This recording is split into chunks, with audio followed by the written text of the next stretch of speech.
Hello，咁多位大家好啊！歡迎嚟到細佬呢個二手錶買賣嘅頻道。咁就呢個禮拜嘅金價咧，哇，真係嚇死人啊！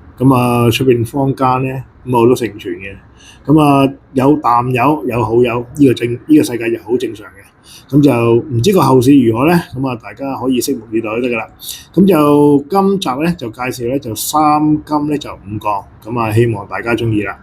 第一隻寶珀嘅 Fiera 嘅系列，型號6263112755B，一個係自動嘅全力，即係 Full Canada 嘅月相嘅自動錶嚟嘅，或者講下規格先啦，37.6mm，4捨5入就當佢38啦。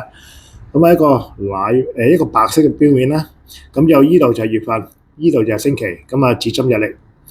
一個新款嘅人面月相嘅月相片啦，就秒針就喺呢度，就頭底嘅設計，依係鋼嚟嘅，就係一個6763嘅自動機芯嚟嘅，就係一個金妥嘅機芯嚟嘅，Power Reserve 咧就係100個鐘頭，一條後背帶啦，一個彈弓嘅蝴蝶接扣，其實呢個接扣咧，其實我覺得設計得非常之唔錯嘅，就粗咗簡單嘅啫，就因為唔係呢個運動錶啦。冇鎖把嘅，拉架出嚟咧，就咁校時間嘅。就至於側邊啲月相啊、星期啊、日曆啊嗰啲咧，就全部喺呢側邊啲窿位咧，就全部篤嘅。譬如如果撞正越大越細嘅時候咧，譬如今日係越細最尾一日嘅咧，聽日咧就你最緊要你咧就篤一篤呢度，就校翻嗰個日曆就得噶啦。如果你譬如你行24咁樣喐咧，佢會跳埋個星期咧，會變咗所有嘢都應該會亂晒噶啦。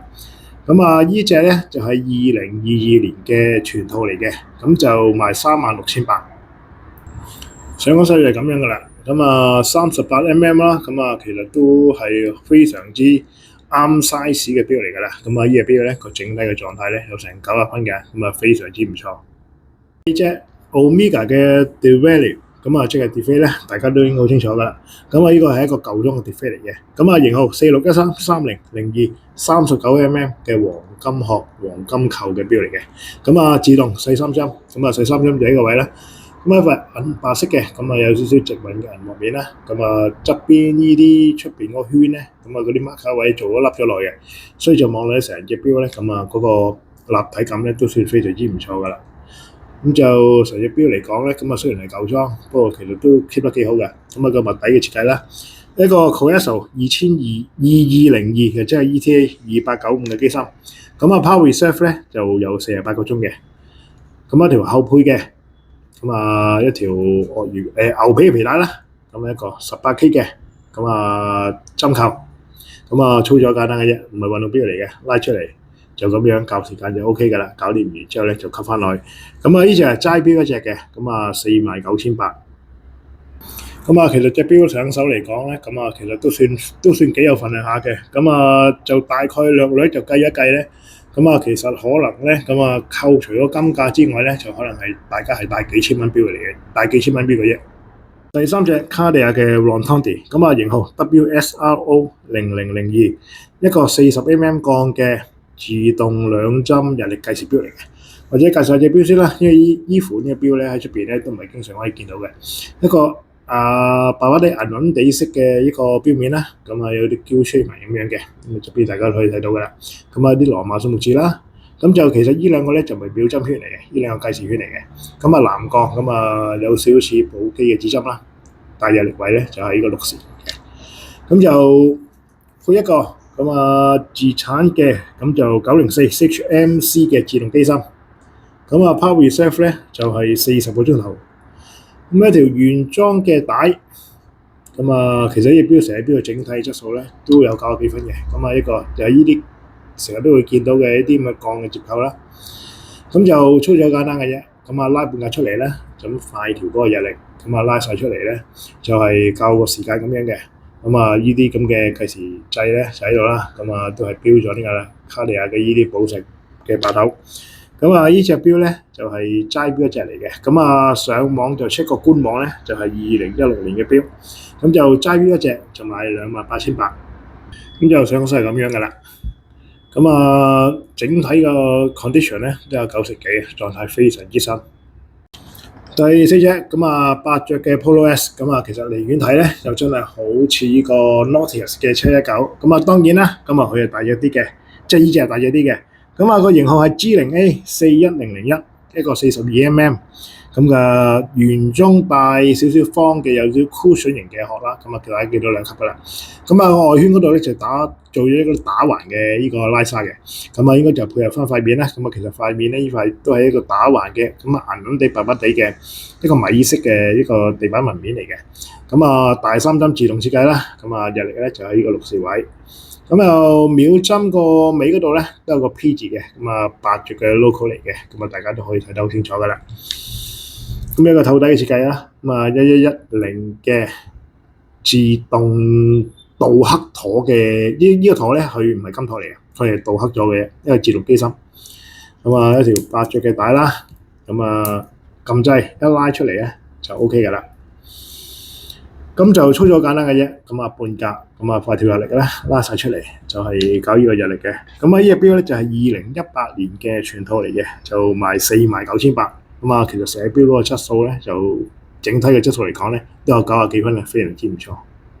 呢戴上手咧，我自己嚟講咧就係 fit 嘅，我就大概係戴17點幾個 cm 咧，仲有兩格帶剩嘅，因為呢啲格咧就都好大格下嘅，就有兩格就應該咧就呢隻錶咧，全長咧就大概係 over 19個 cm 多少少啦，較為大隻啲嘅朋友咧都可以戴得到嘅，冇問題嘅。第5隻Breitling 嘅800Navy Timer 呢個系列嚟嘅，呢隻咧係一隻500隻嘅限量版 Olympus 嘅嗰個 series 嚟嘅，就或者我介紹下先啦。42mm 嘅紅金嘅殼啦，一個年曆加計時加月相嘅錶嚟嘅。呢一個就係一個法文嘅日曆盤嚟嘅，就星期啊、日曆啊嗰啲咁嘅嘢。就月相位咧就係3時啦，出邊咧就一個 Breitling 嘅signature嘢啦，嗰啲飛行尺嗰啲圈嚟嘅，喐得嘅。計時掣就喺呢度啦。一個落底嘅設計，係一個500隻嘅限量版嚟嘅，底角嗰度咧都已經係刻咗咧佢哋Breitling嗰個廠房嗰個咁嘅圖案喺度嘅。又望落去隻錶咧，其實都好厚好紮實下嘅。一條後配嘅鱷魚皮帶，原裝嗰條sorry 呢條後配嘅鱷魚皮嚟嘅，原裝嗰條牛皮咧都仲有喺度嘅。一個18K 嘅紅金嘅針扣啦，又操作好簡單嘅啫。就佢有2檔sorry 或者再補充下先啦。B19嘅機芯，其實 ETA 嘅2892改嘅啫。呢隻錶咧，如果要校時間咧，就佢有2檔嘅。個半格咧其實就冇嘢嘅，因為佢2892啲機芯好多時都係咁樣嘅。如果拉晒出嚟咧，就可以校個時間嘅。至於個單度日期應該點樣校咧？其實咧側邊呢窿位咧全部校啲星期日曆嗰啲，同嗰啲年曆嗰啲錶係一樣嘅。到呢個位，一篤嗰時咧就有星期同埋個日期咧就一齊喐嘅。如果譬如你想校，即係當然校錶嗰時咧就校日期先啦。呢個星期咧就佢單獨咧就喺個窿位咧就 OK 噶啦。呢隻錶咧，其實份量都十足㗎。我亦都有磅過嘅。個錶頭連埋個殼咧，都成142 gram 嘅，冇記錯。呢隻錶咧就有盒，有其他配件嘅，亦都有張日本嘅上行紙。唯獨是咧就係冇一份證書嘅啫。呢隻錶咧就而家賣就94,800。其實大家可以計一計咧，其實可能咧，比買金買大1-2千蚊錶嚟嘅啫。上個手係咁樣噶啦，更正翻係124克啊，個錶頭連埋個扣。大家可以計一計而家個金價咧，今時今日即係今日嘅金價，其實可能咧就大幾千蚊錶嘅啫。以金錶嚟講咧，其實呢嘢咧都算幾抵玩噶啦。第6隻寶珀 Montblanc 嘅50層嘅系列裏邊嘅 Bathyscaphe。同上次早嗰2集咧，有隻藍面，今次翻咗隻白面。其實大家咧都係同一款嘢嚟嘅，分別嘅咧就係塊面嘅啫。上次嗰隻藍面咧就係一個藍色嘅銀幕，有啲放射紋面嘅。呢塊就係一塊白色嘅，前側面啦。個圈今次白面，當然襯翻白色嘅外圈啦。單向可以旋轉嘅呢個潛水圈啦。就呢啲marker咧。咁啊佢哋有專利嘅叫 liquid metal 嘅嘢，咁啊標榜咧喺海底上邊咧，即係海底裏邊咧都可以好清楚咁睇到啲字嘅。咁啊都係同上次一樣噶啦，咁啊1150，咁啊一個18K，咁啊鍍咗灰嘅金頭啦，咁就1150嘅機芯，咁啊 power reserve 咧就係4日100個鐘，咁一條原裝嘅白色嘅尼龍嘅皮帶，咁啊其實呢個錶都好新淨啊，咁啊上手應該冇點戴過噶，咁啲窿位啊，咁嗰啲成條帶都冇得接位咁樣嘅，咁啊一個咁啊磨砂嘅針扣啦。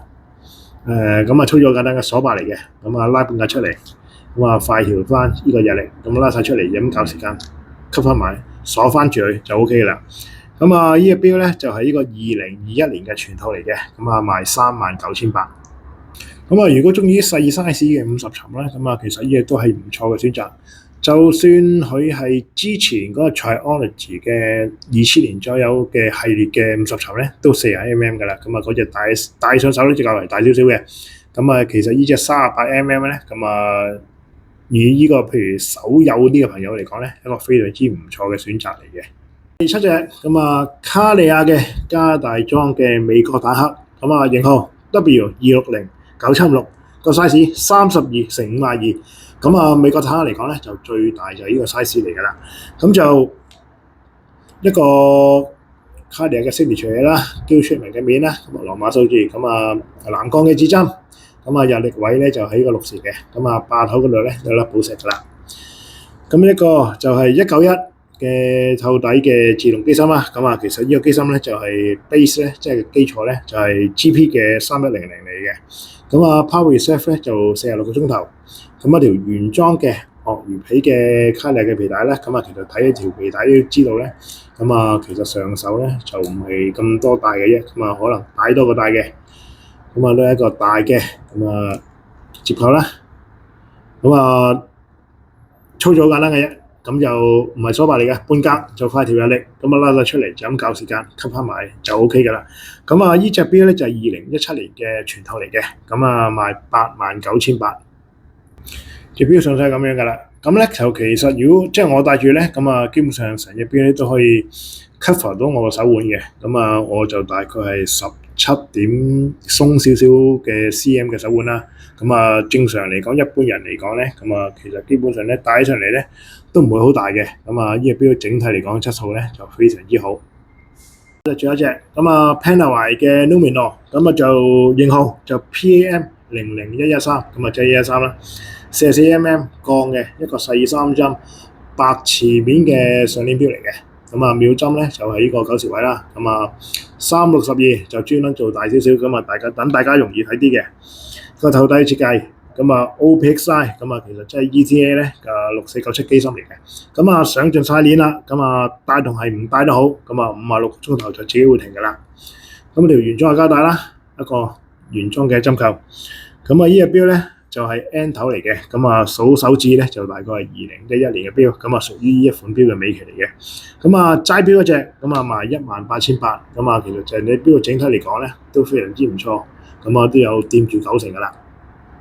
咁就齋錶嗰隻咧先至可以做呢啲價嘅啫。咁啊如果呢啲錶嘅全套有證書有盒嘅咧，嗰啲咧都要賣到23,400㗎啦。咁啊其實呢隻錶嘅價錢咧，咁啊其實都算係幾抵玩下嘅。講完㗎啦，咁啊如果有興趣嘅朋友咧，咁啊可以咧就 WhatsApp 下我嘅，咁啊而家你見到咧條片下邊咧就有我哋鋪頭地址㗎啦，咁啊歡迎大家過嚟睇下錶。不過咁啊，因為始終都係又係嗰句啦，因為始終我錄片嘅時間咧有時間嘅滯後嘅，咁就如果想落嚟我哋嗰度睇錶嗰時咧，最好就 WhatsApp 下我，就問下隻錶仲喺咩度，因為我驚大家去唔好門釘啊。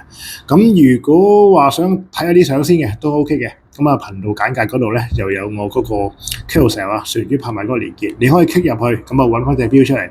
咁啊，我每隻錶基本上咧都有7至8張相嘅，咁啊大家可以慢慢睇。咁啊，依集完，下集見。